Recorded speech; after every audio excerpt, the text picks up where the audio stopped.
Can I get a mic or a mic and a half? That the source owe me. Shout out to the editor staff. Yeah, I'm all grown, so much better with math. I need a spread in the Forbes, taking the Benjamin bath. Yeah, I'm serving this track like Steffi Graf. Yeah, Roger Federer, there's no competitor. Urban Tennis, episode 35. Oh my Marin. Welcome back, everyone, to the Urban Tennis Podcast. I'm your host, joined by my co-host. How do you do? Pretty good. We're going to be wrapping up everything U.S. Open, and it was a hell of a U.S. Open because obviously we picked Marin Cilic and Serena Williams to be holding the crowns. Maybe one of those, not both of them. We'll talk about both of those things. We're also going to talk about the insane, crazy events revolving around Peng Shuai and that scare we saw in that first women's semifinal. We'll be going into some of our favorite memories as we say a fond farewell to CBS and their 47 years of tennis coverage, and everything else we can think of. We're going to be talking about doubles too. So if you're ready, let's get started with episode 35.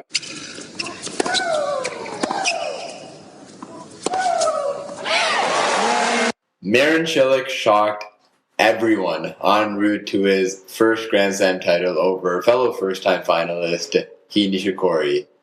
Before we actually delve into their path and their actual match, was this the most shocking U.S. Open final ever that you remember? That I remember,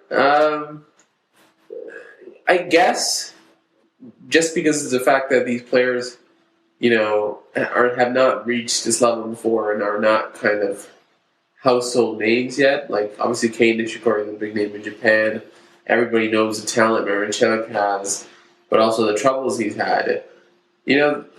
Some of these finals in the late 90s, when it wasn't Sampras in it, they're a little sketchy. And I'm sure there's been finals in the 70s that I don't remember, but I think in recent history, I don't know if you want to talk about this, but the Saturday semifinals may have been the most shocking. The finals, no, probably not, because those two players deserve to be there in all aspects. They weren't flukes necessarily, but that Saturday's results were absolutely shocking. Yeah, I think that makes sense. I think especially because everyone thought Federer and Djokovic, they were both on form. Like it was if they were going to lose those matches, it's going to be on their own accord. They were going to have a lot of unforced errors, a lot of maybe mental fatigue would finally catch up to one of them. But no, Cilic and Nishikori went out there and they beat Roger Federer and Novak Djokovic straight up. So that's the biggest surprise. Yeah, if you broke down those two matches, you'd expect that Djokovic to, the superior athlete, the all-around player, to out Nishikori. And, when they split the first two sets, you kind of felt, okay, this is when Djokovic should be getting stronger, but kind of the opposite happened. And that's a testament to Nishikori, who obviously had the breakout tournament, I think. When you beat Raonic after 2:30 in the morning, and you, again, back it up with a 5-setter over Wawrinka, and then you do this against Djokovic, it kind of proved to everyone that this Nishikori, if he can ever stay healthy, these are results we saw in Miami this year when he beat Federer. These are results when he pushed Nadal in Madrid until he had to pull out. Nishikori has a hell of a lot of talent, and that probably wasn't as surprising to me as Cilic absolutely steamrolling Federer. Because Federer knew coming out onto the court that Djokovic had lost, and he'd have to beat Cilic and Nishikori to win his 18. On paper, that's going to be the easiest path he's ever going to get. But the manner he lost in, never got comfortable against Cilic's serve, and Cilic in that last service game, absolutely incredible. And that service and that serving style continued into the final. It was the weapon of the tournament. Not for necessarily its speed, but just the accuracy of it. He seemingly pulled every shot when he wanted to at will. Plus the huge forehand, the 6-6, the movement, all that came together. So I think the Federer loss was more stunning to me than even the Djokovic loss. Yeah, I tend to agree. 2 points. That serve, I don't know exact first serve percentage, but it must be off the charts for Cilic. And then I think Nishikori's also earned a little bit of reputation as a ringer because remember before we recorded our first podcast for the U.S. Open, there were some rumblings that Nishikori was not even going to play at the U.S. Open, and now he made it to the final. So that has to be a big surprise. So let's you want to talk about the actual match right now? So between Nishikori and Cilic, even there may not be much to talk about, but we should probably still cover it. It was Monday. Yeah, the match predictably started pretty stale. Both players really not into it. And then the difference was the ability of Cilic to get to Nishikori's serve and then Nishikori not getting many chances on Cilic's serve. He had one in the opening game, and I don't think he saw one until much later on. And by that time, Cilic had, settled in. Serve was on. Forehand was on. He kind of was able to dictate play at will, and then obviously at this point Nishikori was facing more than just Cilic in the match. He's facing the pressures of trying to win that first slam, and then at a certain point he had nothing to combat it, where he kind of came back in his previous rounds. This time you really saw that Nishikori, whether it was the dead legs or was just a general being outplayed, he couldn't find that extra level of tennis that he had seemingly found every round at this U.S. Open. Yeah, I totally expected it. Even when he lost the first two sets, I thought, maybe Nishikori is going to find a way to win the next two sets at least and push it to 5 somehow. Because I don't know how he found that in his previous matches all tournament long. He always found that Nishikori bump in the middle of nowhere. That even when he loses set 6-1, he comes back and he wins the next set. We saw that even in the semifinal. Exactly. Now, we don't know if this is the most shocking, but we kind of agree that this was a very shocking result. But it revolved around a lot of the next generation players. Nishikori has always been considered one of the next few. Cilic, forgotten, but he's only 25, so he should be considered in this group. Now, we know the results for this entire year. How do you kind of group these players going on forward? I'm talking about Milos Raonic, Grigor Dimitrov, Kei Nishikori, Marin Cilic, throw in Ernest Galbis, maybe somebody else if you had in mind. Who do you kind of see right now, if you were to start 2015, who would be your top of this generation? Either in slams or just kind of overall competing at the top of the rankings? Man, after this U.S. Open, it becomes a very, very tough question. The conventional thinking was Dimitrov was on top during the U.S. Open, but this final changes a lot of people's perception because Cilic, like you mentioned, it was not only his serve was on fire, but his all-around game he was able to use with all his height. I mean, a lot of commentators said if Raonic doesn't move as much and he has a big serve, but I think Cilic was able to find a way to use his height to his advantage and move a lot. So Cilic definitely moves up. I don't know if he's the top of this ranking. I think I'd probably still put Dimitrov on top just because it feels like he has a better all-around game. But Cilic can definitely be the play spoiler to a lot of dreams of this group. And particularly, we talked about before, Milos Raonic. Yeah, I tend to agree. I think even after this slam, I'm going to put Dimitrov going forward as my number one in this generation. But to me, I think it proves that with Cilic's results here, with Nishikori's results here, definitely bumps up Kei Nishikori in my mind. I was really impressed with everything he did. He figures to be somebody who can beat anybody on a big stage, and that's something that the other guys have improved regularly. His wins are better than Dimitrov's wins and Raonic's wins at this moment. But I think for any of these 4 or 5 guys, this slam will be considered a positive, not only for Marin Cilic, who has the title, but that their time is pretty close now. Like, if they put themselves in position in a semifinal, they can knock off these guys, and we may be closer to one or two of these guys getting a title next year. How about this? I know we'll obviously do predictions and look aheads later in the year, but do you see one of these 5 guys winning a title next year, a slam? Just gut instinct, yes or no? I think yes. I think we saw this year, even when they look at their best, a guy like Djokovic, maybe Nadal when he comes back, even when they're looking good, it looks like these guys can find a way to beat them now. All right, we'll see if that comes true. On to the women's side, and we had, obviously, a return to form, something we've been missing.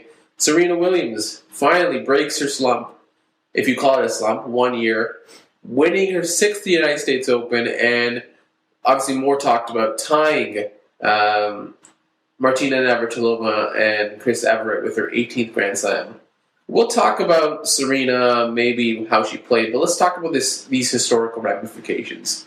What do you feel is the more noteworthy and the one that should be more applauded?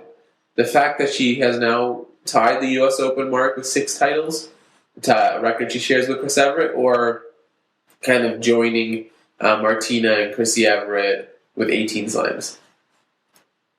I think it's 18, just because it's kind of like a club, a very, very exclusive club, like getting to like 350 wins or something in baseball for a pitcher. So it's kind of cool that they were able to, I guess it's not that hard, but able to get Navratilova and Everett together to present that bracelet to Serena Williams. So I thought that's a reason why it was, I think 6 is definitely an achievement. Nothing to take away from that, U.S. Opens, but 18, you were able to create a bigger spectacle of it. No, exactly. I mean, obviously, it wasn't hard. Martina, who works for the Tennis Channel, and Chris Evert works for ESPN. They've been around the tournament for the 2 weeks. The fact is, 18 is still not number 1. Whether it be Open Era or all time. You count in all time. She's behind Helen Willis Moody, Steffi Graf, Margaret Court, Open Era behind Steffi Graf. I think the one that should be more celebrated is this U.S. Open success. Because even when things don't go well for her, you can argue that Venus is the better Wimbledon performer than Serena, and the Aussie and French, she's always had troubles. She's had a spectacular record at the U.S. Open. She's made the final, I think, eight times. She lost to Stosur here in the final. She lost to Venus here. She has a fantastic record, and this is her national slam, right? As an American player, you want to do good at the U.S. Open. And next year, I think she'll have a chance to be the all-time leader, and that's something that I think should be more celebrated in this case. Let's talk about the match. Obviously, one-sided. When Serena's hitting that shot she was hitting forehands off the lines, and that at one point that becomes unfair because one of the things you have to get to Serena is you have to get that errors from. You have to, she has to miss by say 5% to kind of let you back in the match, and that wasn't happening. So for Serena, obviously a fantastic match. But what about her opponent? How do we kind of look back at Caroline Wozniacki's 2 weeks? Obviously a positive, but is it now propel her into, say, the top 5 or 6 WTA players? Is she kind of one of the top 5 WTAers right now, if you were to peg her there? I think so, just because we've already seen so much flux in the schedule. So if anybody can show that level of consistency, and then we're not even talking about the U.S. Open, even coming into the U.S. Open on the hardcore season, she's playing very well, and she made some really big changes in her game. One that was talked about the most was her ability to hit those sharper shots right over the net and land more crisply. That looked even better than when she was world number 1 for 14 months or something. Yeah, absolutely. A bigger serve and more weapons on the forehand. I think Wozniacki is in a fantastic position. She proves that her conditioning is better than almost everyone, and if her weapons are at par, you have a hard time finding someone, especially on hard courts. So looking at the Australian and then obviously the U.S. Open again, I find it hard to find 3 or 4 players better on hard courts than Caroline Wozniacki, especially if Li Na is now on her way to retirement. So I think she'll be in a great spot to make some deep runs next year. Obviously, Caroline Wozniacki made it to her second final after some very scary moments on court. During the day, Friday, humid, hot conditions in New York. It's been a hotter 2 weeks than many expected, especially the New York summer has not been very hot, as much of the Northeast hasn't been hot. But Peng Shuai starts cramping, or looks like she's cramping, at 3-4 in the second set after losing the first set. Kind of winces around, forces a Wozniacki double, and then she kind of falls to the ground, has to be cared for, taken off to the side. 10 minutes pass, nobody's saying anything, the score hasn't changed, the officials are coming on the court. Surprisingly, Peng Shuai comes back, plays a little bit, and then kind of crouches over again. This time, obviously almost on the verge of tears, if not tears, and is eventually wheeled off the court and is forced to retire. This raises a couple of points here. First, let's approach it as the U.S. Open official.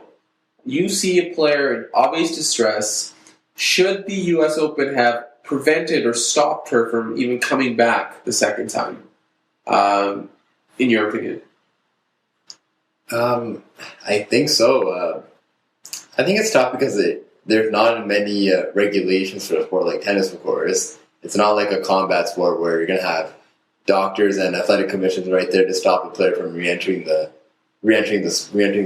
playing field, so to speak. So, but I just think it's tough to do that though, because you are talking about a sport. We mentioned this many times before, where you win, you pay when you get paid when you win. So, if an organization steps in and says no, you're not allowed to play, that opens up a rabbit hole, so to speak, that of what an organization can do to prevent a player from winning, so to speak. Even if a player does look like they're not going to win at all based on their condition, like Shuai was.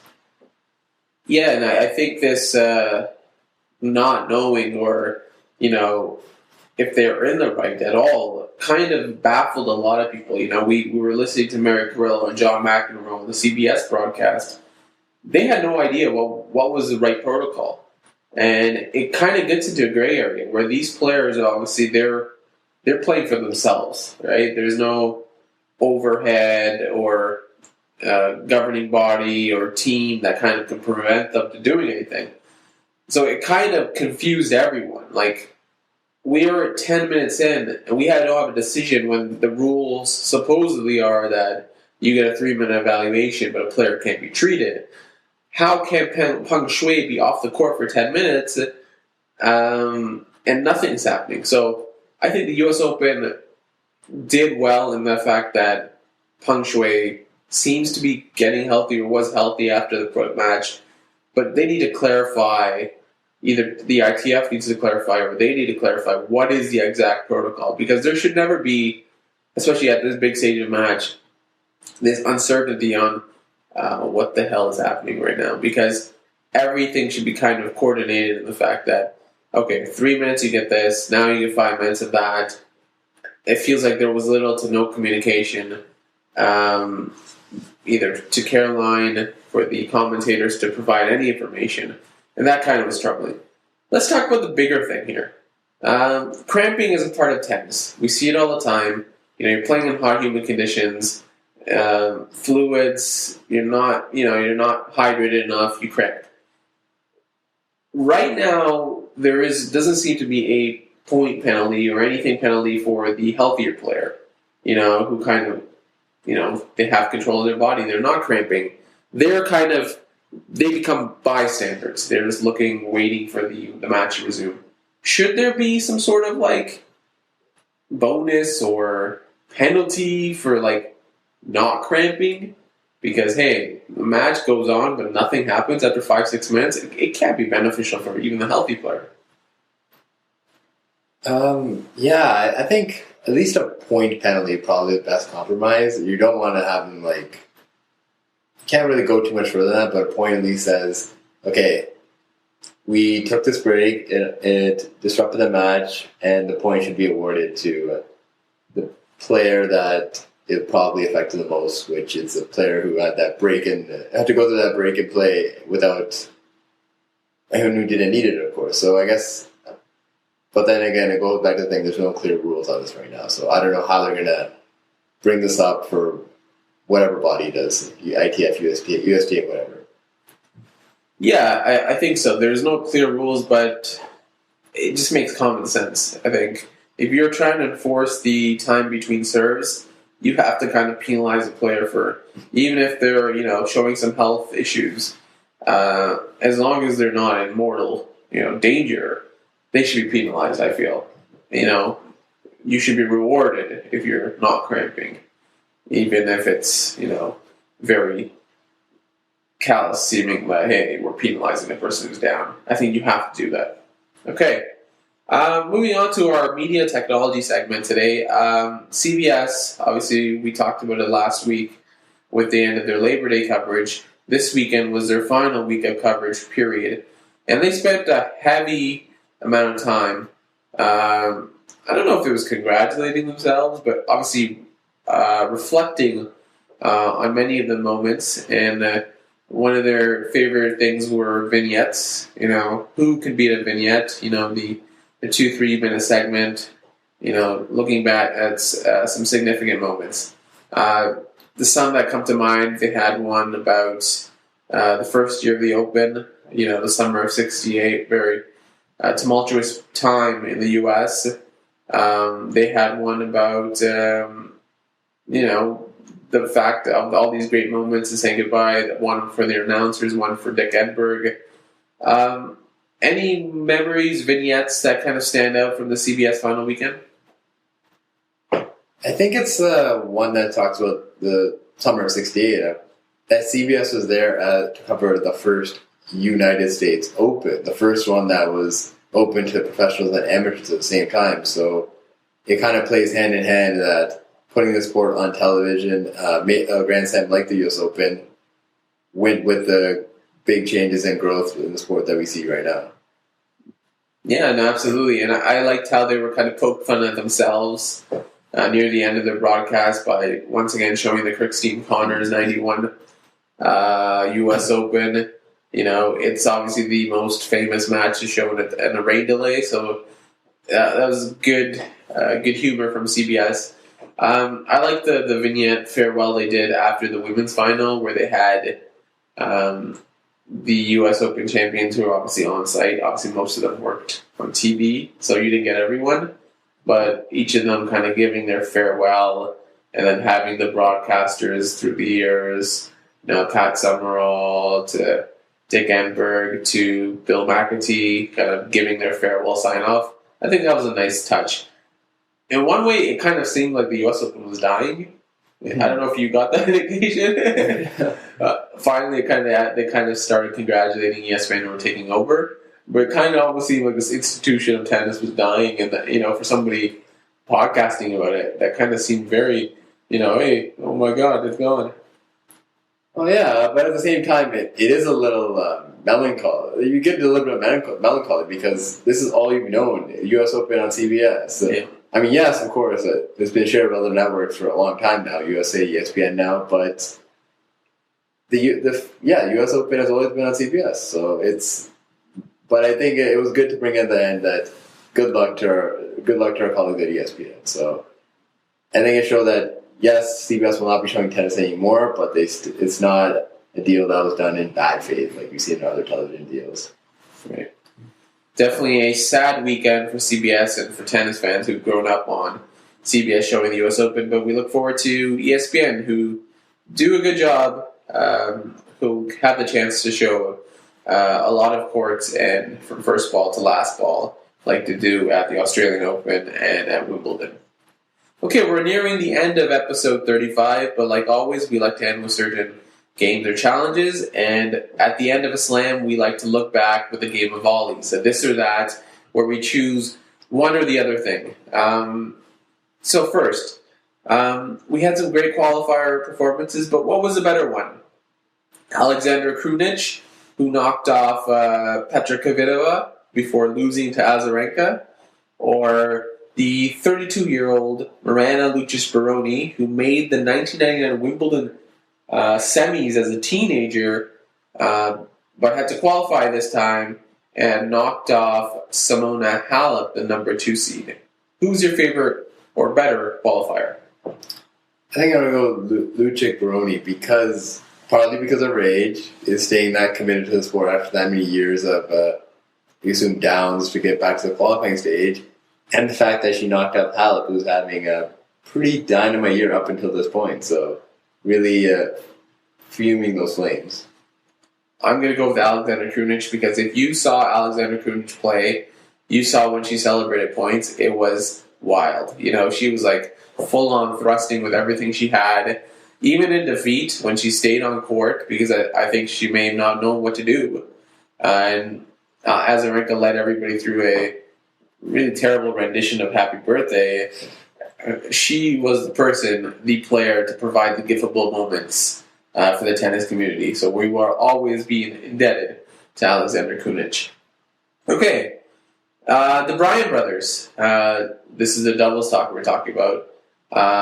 Who won the U.S. Open, their 100th title together. And they had the opportunity to go on Charlie Rose after the Weather Channel.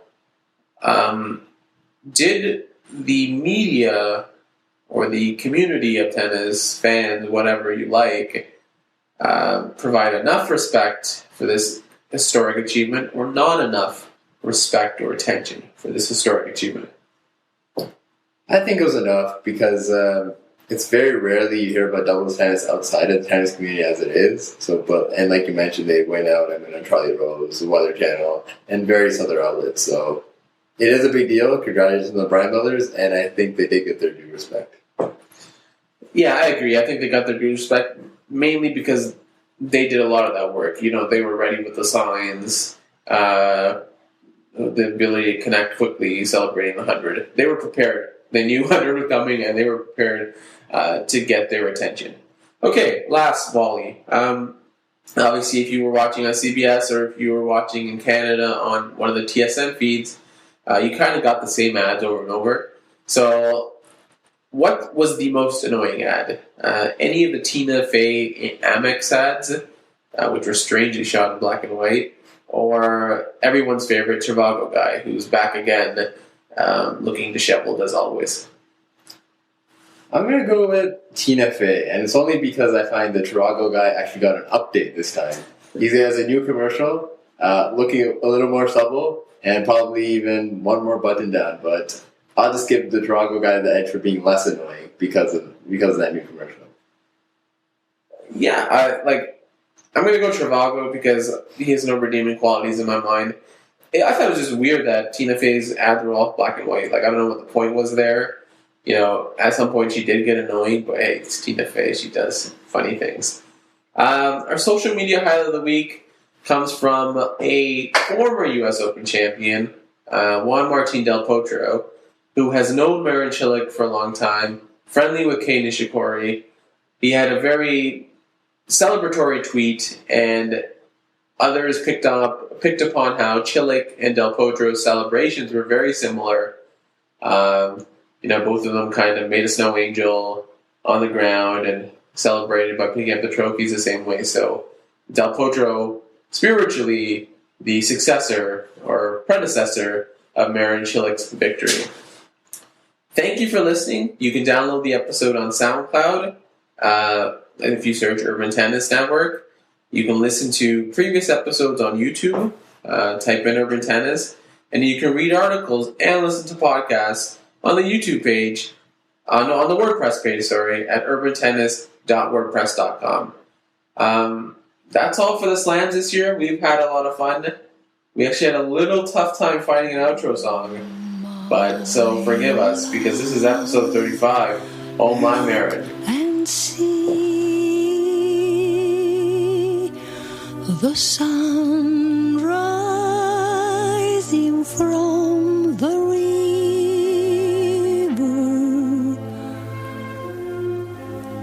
nature's miracle once more will light the world.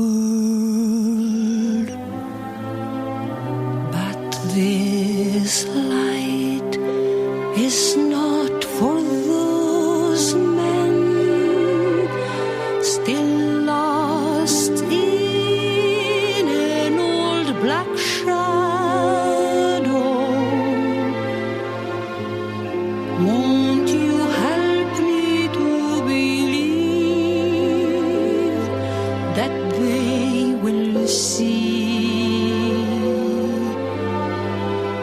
day, a bright